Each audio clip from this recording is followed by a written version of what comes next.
Hi, I'm Amy. And I'm Debbie, and together we are Tessie Pearl, a community for widows. Grief has many symptoms and side effects. They can be physical, emotional, mental, but it takes its toll on every cell in your body, and it can be so difficult. One symptom of grief involves sleep, and often the inability to sleep. It can create insomnia. Many widows that we have talked to stay up all night and have created their own timeline in the 24 hours that they have each day, where they stay up most of the night and then sleep most of the day because it's so difficult. Those nighttime hours is when you really long for the spouse or significant other that you lost. So self-care for sleep, what might that look like? A lot of it is your environment. It's recommended to start with actually making your bed every morning. And it sounds silly. It does sound silly, but it does trigger something in your brain. It's very, very simple, but it's part of creating a routine, morning routine and a nighttime routine. Plus, in between, your room looks tidier. It looks tighter, it looks put together, and you feel then you do put together. And you've accomplished, even if that's the only thing you did during the day, you accomplished that. Yes. I made my bed. And if you don't, it's okay too. But it is an idea of a way where in the midst of all the chaos, something seems beautiful. And you have control over that. Yeah, yeah, definitely. So, and it also can keep you from staying in your bed all day, which can also potentiate not being able to sleep. What are some other ways we can help with the sleep besides making bed? Decluttering your home makes it more peaceful and it becomes more of a sanctuary for you.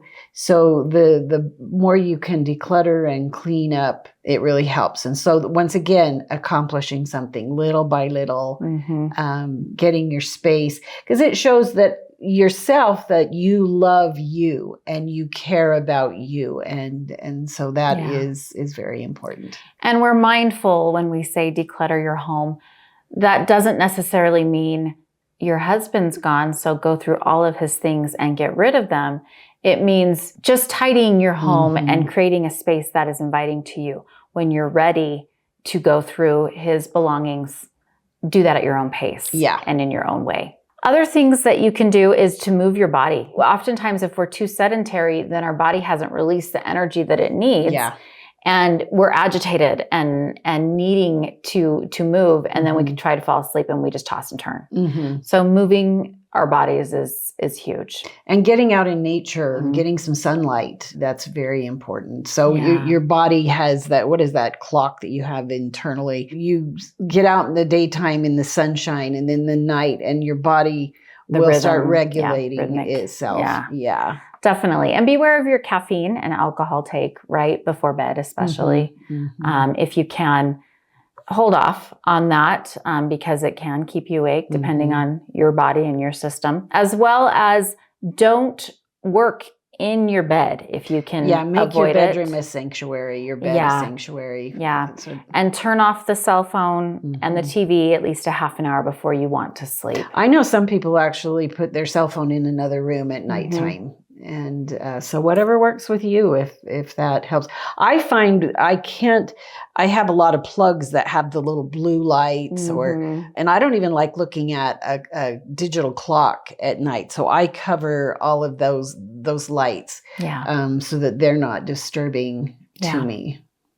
And you may find in your new environment that some of those things really bother you when they didn't bother you before. So do what is speaking to you now.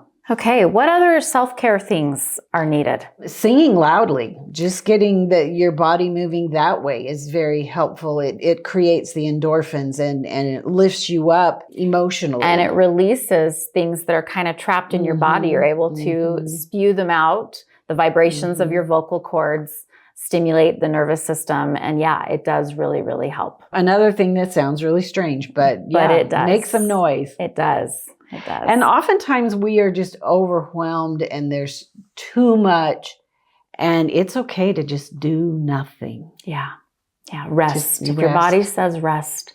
And let it calm. Definitely. Okay. Writing in your journal. If your brain tends to really hyper-focus and ruminate and thoughts are just churning, take time. Do a 15-minute writing dump of all of your thoughts, maybe an hour before bed, and really get them out. And it doesn't need to make sense. You're just clearing your head. It does not. There's no perfectionism in your journal. Nobody's going to read it and go, oh my gosh, you didn't make sense here, and this is spelled wrong, and why did you say this, and this is a run-on. No, run-on sentence, they're not going to do that. It's simply this is for all you. For you, just to clear up your head. Yeah. Meditation and self-hypnosis. I've been learning about self-hypnosis, and I really like it. It's very calming. Mm-hmm. And if you wake up at night and you can't go back to sleep, it actually can help relax you and calm your mind and helps you go back to sleep. There are some apps that you can download. I know Joseph Clough is one that I have used, and he's got a variety of different subjects. Try those. They can be very helpful. Yeah, a deep meditation. And anytime you're in that state, your body finally says, I'm safe. Let me just relax. And that's one of the things you say through self-hypnosis is I'm safe, I'm calm, and I choose to be here. Yeah. And I find that very helpful. Yeah. Beautiful. Beautiful. The last thing we want to talk about is the power of sound. So if you noticed in these self-care tips, they're more sensory than maybe just going to a spa or getting a massage, which those two things are wonderful, but they're more sensory oriented. Aromatherapy, listening to sounds such as water, wind, waves, chimes, those types of things. If they soothe you, they will help you feel more calm, and then you're able to be more productive during the day. Binaural beats are also wonderful ways to really just help you focus and tackle whatever it is that needs to happen. And a calming bath. Yep. Prior to bedtime. For sure. Even a ritual of drinking herbal tea.